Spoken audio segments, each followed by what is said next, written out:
2016 is, of course, an election year in the United States, and there are some other important ballots around the world. How do you see elections affecting the economy and vice versa?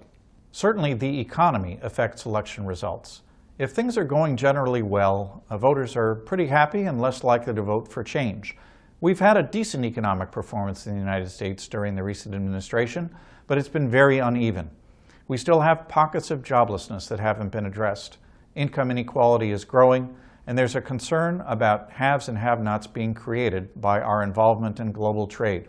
As a result, we've heard sharp voices on both sides of the ideological spectrum, which will continue to be raised as we approach the November balloting. And then, of course, the election results can affect the economy in turn through any new policies that the new administration will propose. So what are the big economic issues you expect to hear presidential candidates debate going forward? There are really three main categories of economic issues that I'd expect to be discussed between now and November. The first is taxes. Are they too high? Is the tax code too complicated? And if the answer is yes to either of those questions, what changes should we make to optimize economic performance? The second is trade. Are we getting the benefits of open trade with the rest of the world? Are we losing too many jobs and too much market share to other countries? And if so, how do we change our strategies, either regionally or globally, to produce better results? And then finally, we have the ever-present issues of aging and retirement in our country, which will put pressure on both Social Security and our medical system.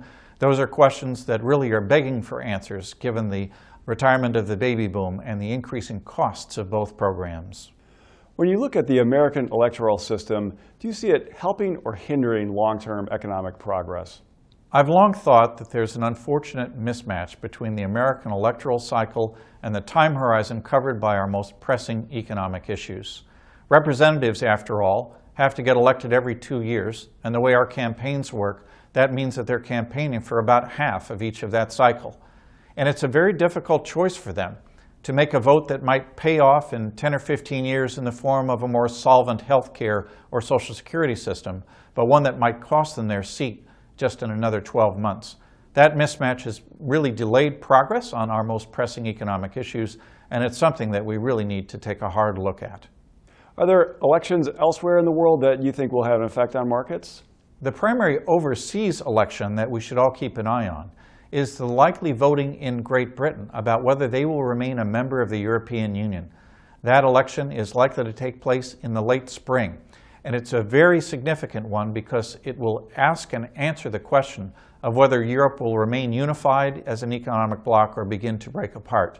And that outcome would have a very big impact on the global economy and certainly here in the United States.